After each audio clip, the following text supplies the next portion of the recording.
amigos, welcome back to Astrology with Ninad.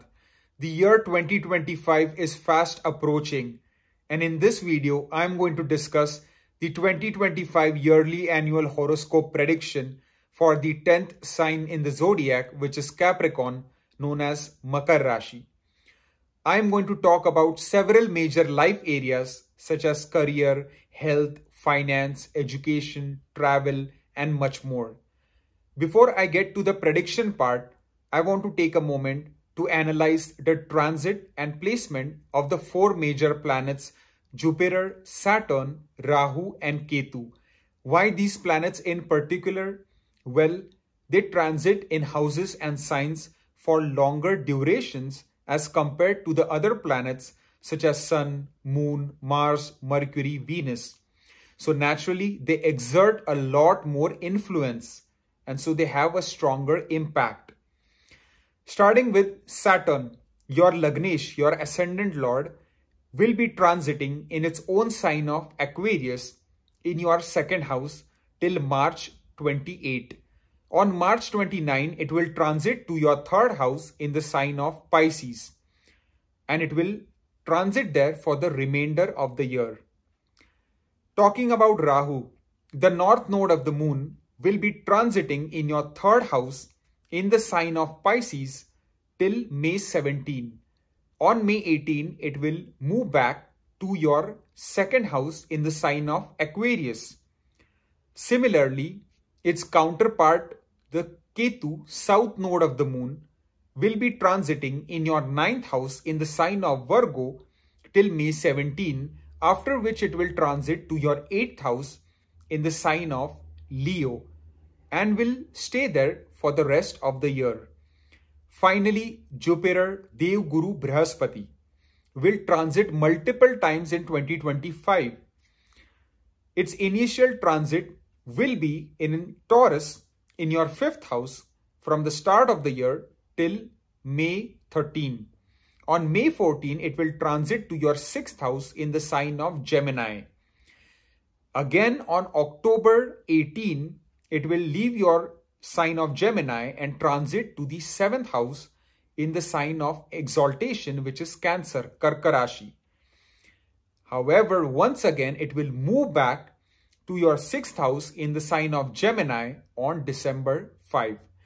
So these are the key transit and placement of the major grahas. Now let's start with the areas of life, commencing with career. In terms of job and professional life, it is going to be mostly a positive year for you, especially when Jupiter transits to the sign of Gemini in the month of May. It will be a game changer because it will transit to the sixth house of daily work life routine and aspect and impact your 10th house of career. So naturally, you will get the full blessings and support of Dev Guru Brihaspati. It can be a great time to make some modifications and changes to your everyday work-life routine, which will give you more happiness, more life satisfaction, and naturally enable you to work harder, to work smarter, to be more efficient in your workplace, and will increase your productivity. Naturally, that can help you to gain the rewards, recognition, credit that you deserve. Your overall leadership skills will start to shine because Saturn's transit in the third is also looking very powerful. It is the Parakram Bhava. So the more hard work, effort, brave, courageous you are, the more you go after your goals, your targets that you want to achieve professionally, the more you will succeed, the more you will rise, the more you will grow. Those people who don't have a job, I highly recommend keep applying, give lots of interviews, as there is a very good chance of landing a solid job with a good salary and benefits package, especially after the month of April onwards. The time is looking to be very good for your career. The impact on the 11th house will also not be there anymore. So career trajectory is looking very positive. It is going to keep going up.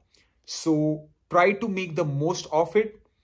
Stay focused, committed, and dedicated to your work, to your projects, to your tasks, to your duties, to your team, and you will experience more better work-life balance, better changes, a more positive, harmonious, and a friendly environment, which will be conducive for your long-term career success.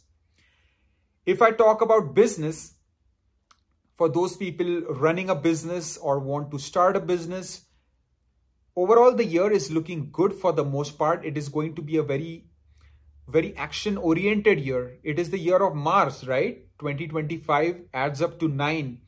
Mars is a very important planet for you, ruling your Labhasthan, your Chaturtesh, your 4th house, right? So Mars is a planet of action. It is a planet of passion, drive.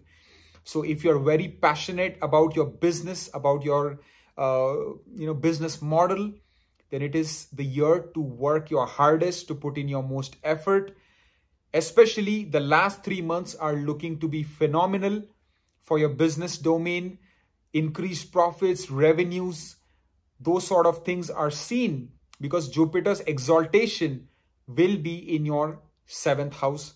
And if you're especially running a business connected to foreign lands, import, export, or you have any sort of, dealings with foreigners, with people from different culture, background, race, religion, then your business area will be working in even a more positive way because Jupiter's Mool Trikon is in your 12th house. But overall, if you take calculated risk, it will be fine. But do not take unnecessary kind of very major risk without doing your homework, without doing the proper due diligence. And, you will do great. It can even be a good time for taking some business loans, not major, again, small calculated business loans to fund any ventures, any kind of initiatives that you have planned, especially after May 18 onwards. So it can be a good time for that. Overall, business area is looking fruitful this year. So try to make the most of it. If I talk about finance, in terms of financial area, the time after, you can say, March 29 is going to keep getting better and better because Saturn's impact on your 11th house will basically not be there. Mars placement and positioning will also keep improving as the year progresses. Mars controlling your Labhasthan.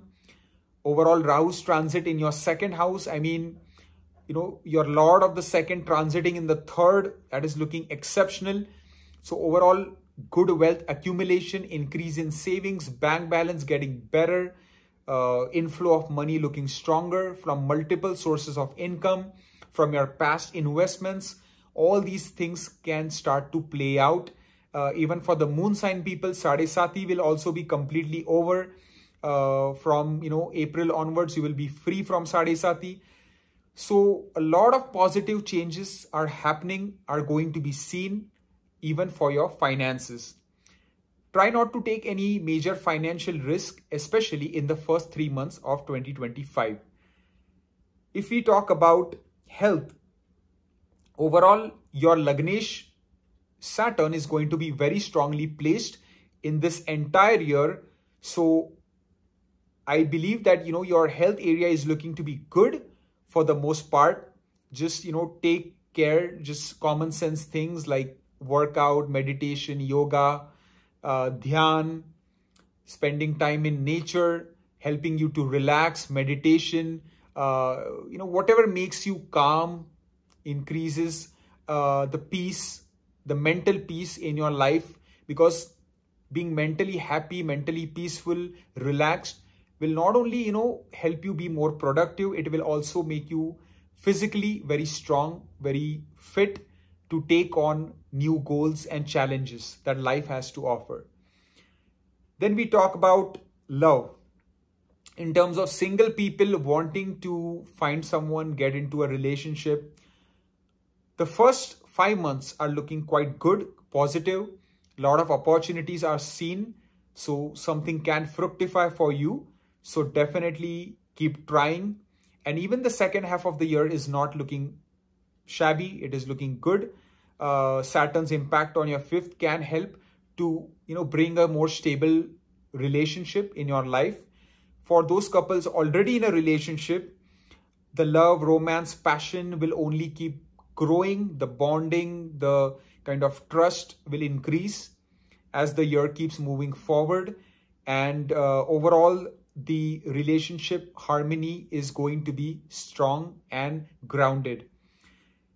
If I talk about marriage, in terms of single people wanting to get married, wanting to settle down, the best time for marriage in 2025 will be October 18 to December 4. This is the best time for actual marriage to take place, considering, of course, that you are running a good Mahadasha, Antardasha, your natal birth chart is also supporting the same. Those couples already married, you will experience more or less a peaceful married life for the most part.